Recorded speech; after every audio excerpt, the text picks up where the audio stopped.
السلام علیکم ورحمۃ اللہ وبرکاتہ۔ محترم سامعین، خواتین حضرات، اجالا چاندنی امید اسلامک چینل سے میں آپ کی خدمت میں ویڈیو لے کر معلوماتی بیانات لے کر حاضر ہوا ہوں۔ رہنمائی اور رہبری کی گزارشات لے کر حاضر ہوا ہوں، آپ توجہ کریں، فائدہ ہوگا انشاءاللہ۔ بات یہ ہے کہ جن بنات آدم کو استحاضے کے خون کا عارضہ لاحق ہو جائے تو وہ ہر نماز وضو کر کے پڑھے گی، اپنے اپنے وقت پر پڑھے گی۔ یہ ایک طریقہ نبی پاک نے ارشاد فرمایا تھا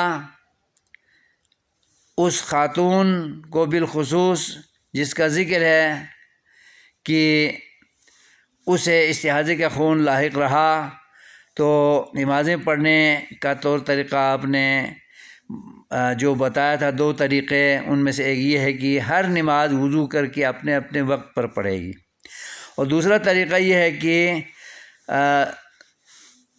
فجر کے لیے الگ غسل کر کے نماز پڑھے، اور ظہر اور عصر کے لیے ایک غسل کر کے دو نمازوں کو یکجا کر کے بھی پڑھ سکتی ہے ایک وقت میں، چاہے ظہر کے ٹائم میں پڑھے چاہے عصر کے ٹائم میں پڑھے۔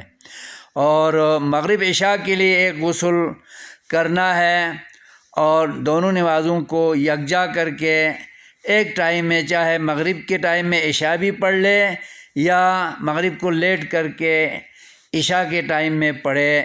یہ دو طریقے نبی پاک نے استحاضے والی خاتون کو پاکیزگی کا طریقہ اور نمازیں ادا کرنے کا طریقہ سکھایا تھا۔